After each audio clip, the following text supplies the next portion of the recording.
I think PR people really should step back and before they look at their own profession, look at the world. What's going on fundamentally is the power has shifted from small conference rooms where a small group of people thought they could command and control message, command and control brand and what customers want. That power is now moving from those rooms into the communities where customers are, where prospects are, where competitors are. And the PR person is kind of in a position that no longer can do what it did successfully for so many years. PR people really need to look at the words public relations and figure out how they can have better relationships with that public. I would suggest to begin with, find ways to have dialogues instead of inject monologues where they're not welcome. The importance of traditional media has diminished in a lot of ways, but there are giants. If you have a choice of getting covered by me or by Walt Mossberg, I strongly advise you to go for Mossberg. The ones that are still there are enormously powerful and influential, which is a better word.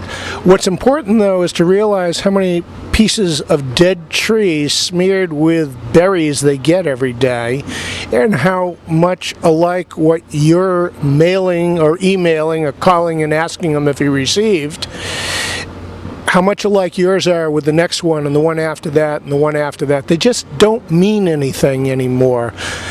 It's, as an aside, it's just like websites. If you look at your competitors, chances are it looks just like yours, or very much so.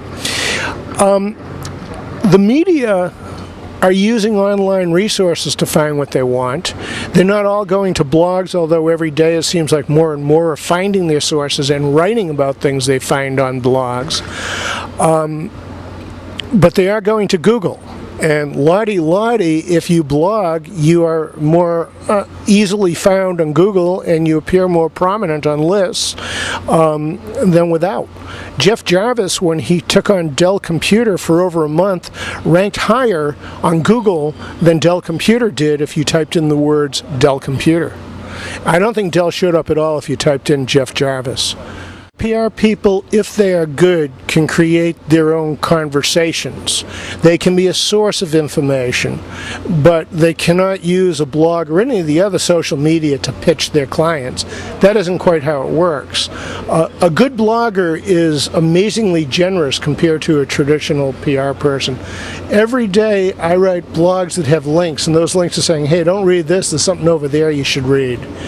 And PR people, they need some deprogramming before they can be information resources. That being said, there are people like David Parmit, Jeremy Pepper, Cammie Hughes, yourself.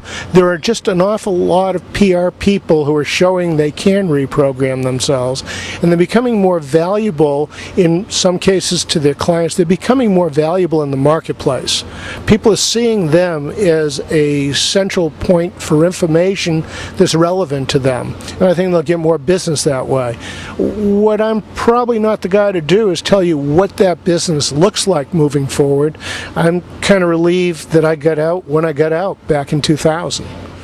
The to-do checklist item, I don't know, and I'm not going to write that book, but what needs to happen now is PR needs to find a way of hearing the community and bringing back to that busy boardroom what the customer wants. If you look at all of marketing where PR is just a part, marketing got lost in a whole bunch of things, including finding sociographic, demographic, psychographic profiles.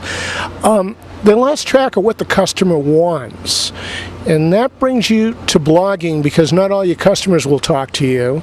And certainly a lot of the ones that go to focus groups are doing it for $75 an hour and pretending they are so dumb that they really think that's a two-way mirror, a one-way mirror on the wall there, and there is no camera.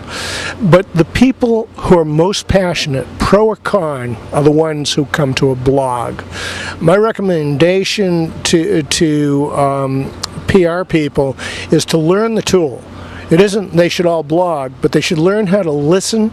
They should learn how to assess what's going on. They should learn how to take what is out there and bring it back to a client.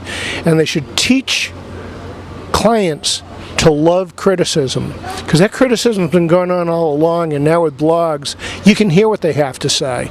And if you show you're listening, as Dell Computer is trying desperately to learn, if you show you're listening, people might get a little more polite in their complaints toward you.